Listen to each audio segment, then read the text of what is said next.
comment vous allez? J'espère que vous allez super bien, que vous avez passé une belle semaine et un bon week-end aussi. Alors, aujourd'hui, on avait le match du Real Madrid, Rayo Vallecano, vice Real Madrid. Et vous savez que quand on parle de Vallecas, on parle du cadran qui est derrière, on parle de l'étage qui est de l'autre côté avec le balcon pour les personnes qui regardent depuis leur maison. On parle du chauve avec le manche long. Les manches longues, bon, quand bien même aujourd'hui, il ne met pas de manches longues. Donc c'est un peu ça. Vallecas qui est un stade assez hostile et c'est pas comme si on ne le savait pas. Hostile. Et qu'est-ce qui se passe aujourd'hui? Le match, il se solde par un score vierge. 0-0, nul. Donc, le Real Madrid qui perd 2 points et le Barça a l'opportunité de monter, voilà, de couper un peu un 3 points là pour voir face au Celta. Mais bon, c'est face au Celta Vigo, quoi. On ne sait pas encore ce qui va se passer tout à l'heure. Donc, on espère quand même que le Barça puisse s'imposer ce soir. Attendez, je vais bien replacer le micro ici, là, parce que ce n'est pas bien placé.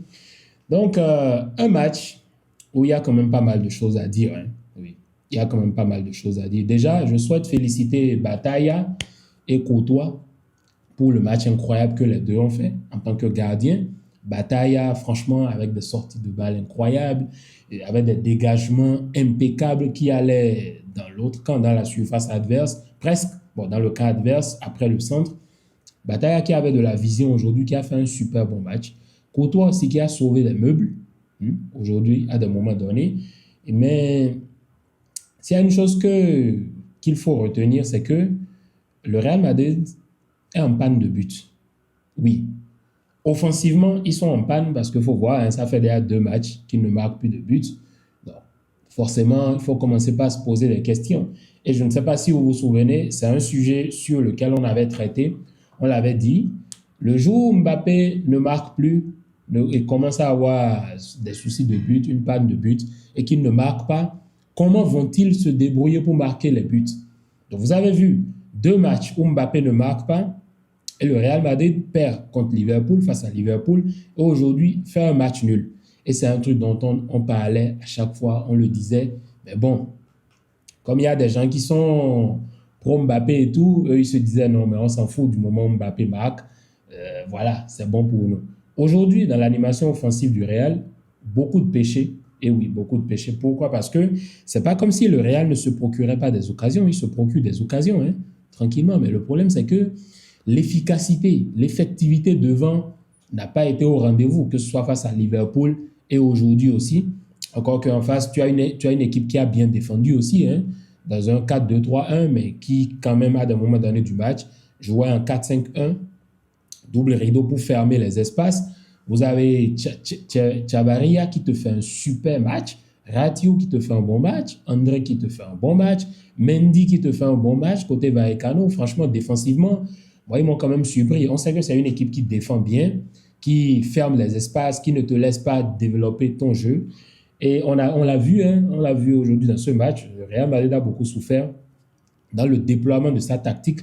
Et c'est ce qui a fait que, quand vous regardez en termes de possessivité, en termes de possession et en termes de trucs là, c'était presque équitable. Même si le Real Madrid avait un peu plus la possession, mais c'était équitable. Que ce soit en première mi-temps et en deuxième mi-temps, le nombre d'occasions en matière d'occasions de but, c'était équilibré. En deuxième mi-temps, c'était la même chose. Jusqu'à la fin du match, c'était pratiquement la même chose. Donc, en vrai, tu regardes ces deux équipes et tu as comme l'impression qu'ils sont presque au même niveau. Alors que tu as le Real Madrid, en principe, Rayo Vallecano et toi, c'est pas le même level, quoi. Mais comme ils savent que le Real Madrid a de cette petite faille, que ce soit offensivement, si tu arrives à fermer les espaces, parce que, regardez, ce problème-là, on en parle depuis aussi, c'est le poste de numéro 9. Le poste de numéro 9 du Real, c'est un gros problème. Hein. Je ne dis pas que pour le Barça aussi, c'est pas la même chose. Mais pour le Real aussi, c'est un problème. Pourquoi? Parce que, et là, je vais parler de Mbappé, je ne peux pas comprendre que tu sois dans ta deuxième saison presque, mais que tu n'arrives toujours pas à t'adapter à ce poste de numéro 9 là. En fait, c'est un truc que j'ai du mal à me faire l'idée, parce que Regardez même dans les occasions, pour ceux qui suivent les matchs et qui font souvent attention au positionnement. Regardez Mbappé. Il y a des séquences de jeu où, normalement, pour un numéro 9, quand il fait la combinaison, quand il participe, quand il fait le 1-2, boum, il va dans la surface de réparation pour attendre. Mais ce qui est dingue, c'est que Mbappé, il n'a pas l'habitude. En fait, c'est même pas un réflexe, c'est même pas un automatisme. Alors que tu as de l'autre côté Bellingham, qui, dans un 1-2 ou sur une séquence de jeu, tu le retrouves déjà dans la surface. Donc, tu te dis, mais c'est quand même incroyable parce que Mbappé, on attend plus de lui, il marque des buts, certes. Parce que je ne peux pas me lever aujourd'hui et venir dire, oh non, c'est la faute à Mbappé. Non, non, non. Pourquoi? Parce que quand tu prends de toute l'attaque, c'est le seul qui est en train de rendre, c'est le seul qui est au niveau, c'est le seul qui marque beaucoup de buts. Tu ne peux pas venir lui dire que il est éclatasse ou qu'il a un souci. Non. Certes, en termes de position numéro 9, il a toujours ce problème-là d'adaptation, mais cela ne l'empêche pas d'être le plus décisif de l'équipe. De l'autre côté, tu as Vinicius qui a poussé, qui a provoqué, qui a attaqué, qui a fait des petits ponts, qui est allé, mais l'équipe en face avait un latéral qui était solide. Franchement, la solidarité défensive aujourd'hui du Rayo Vallecano, c'est à féliciter, c'est à saluer. Ils ont été vraiment solides défensivement.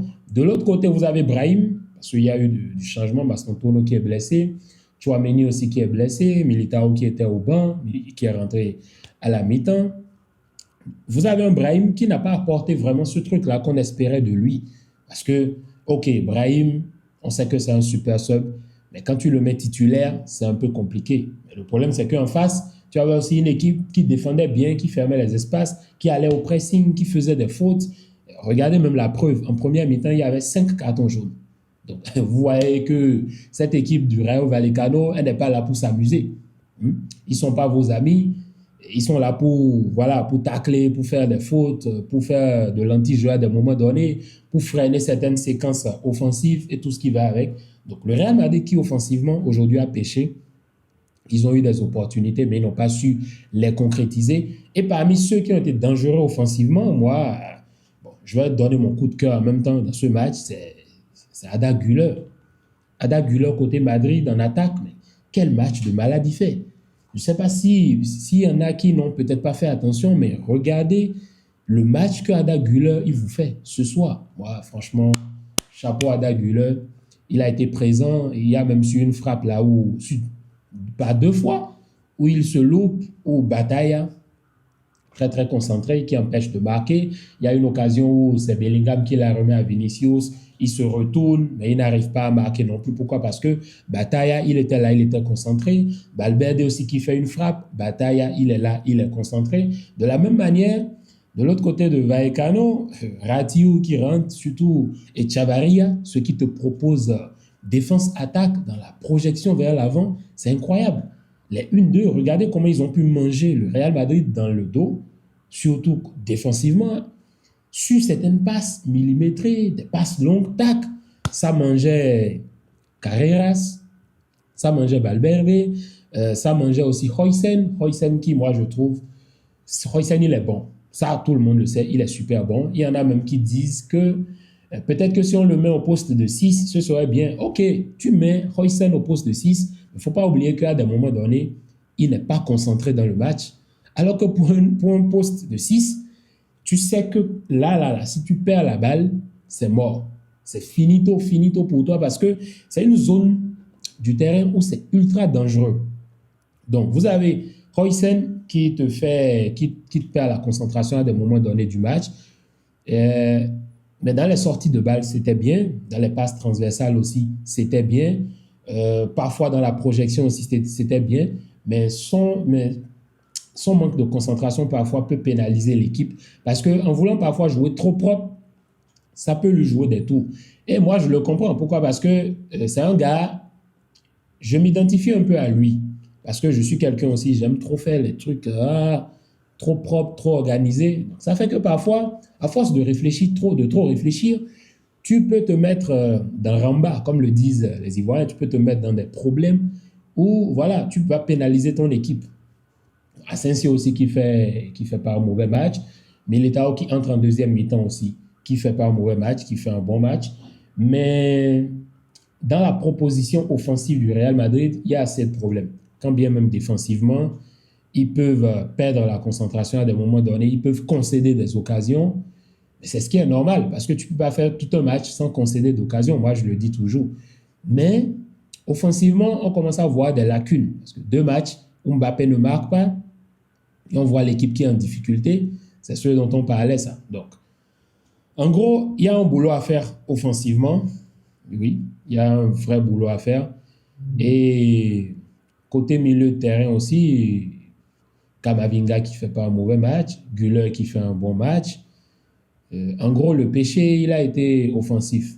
Et c'est même bizarre parce que le Real, à des moments donnés, tu sens qu'ils peuvent se créer des occasions, un penalty, tout ça, mais les équipes ont commencé à comprendre petit à petit que, voilà, dans la surface de réparation, il faut faire vraiment très attention parce que le Real Madrid, ils ont des flèches. Et c'est des joueurs qui, dans la surface de réparation, ils vont te déstabiliser, voilà, ils vont te faire la misère. Donc, si tu commets ne serait-ce que la petite erreur, ça va coûter cher à ton équipe. Donc, le Rayo Vallecano qui propose quelque chose de bien, franchement, je n'aurais jamais cru qu'ils allaient supporter comme ça durant tout le match. Moi, ils m'ont beaucoup surpris. Et le match, au final, se solde par un nul. Courtois, coup de cœur côté Madrid avec Güler qui font un bon match. Vinicius aussi qui ne fait pas un mauvais match. Mais de l'autre côté, Rayo Vallecano, tu as Ratiu, tu as ici Palasson, tu as Cheverria, tu as Mendy, tu as Patesis aussi qui fait un bon match. En gros, est-ce qu'il y a vraiment beaucoup de choses à dire sur ce match, en vrai? Puisque, voilà, l'animation offensive est à revoir. Ils sont en panne de but. C'est difficile, c'est quand même inacceptable que le Real Madrid fasse 2 matchs où il ne marque pas.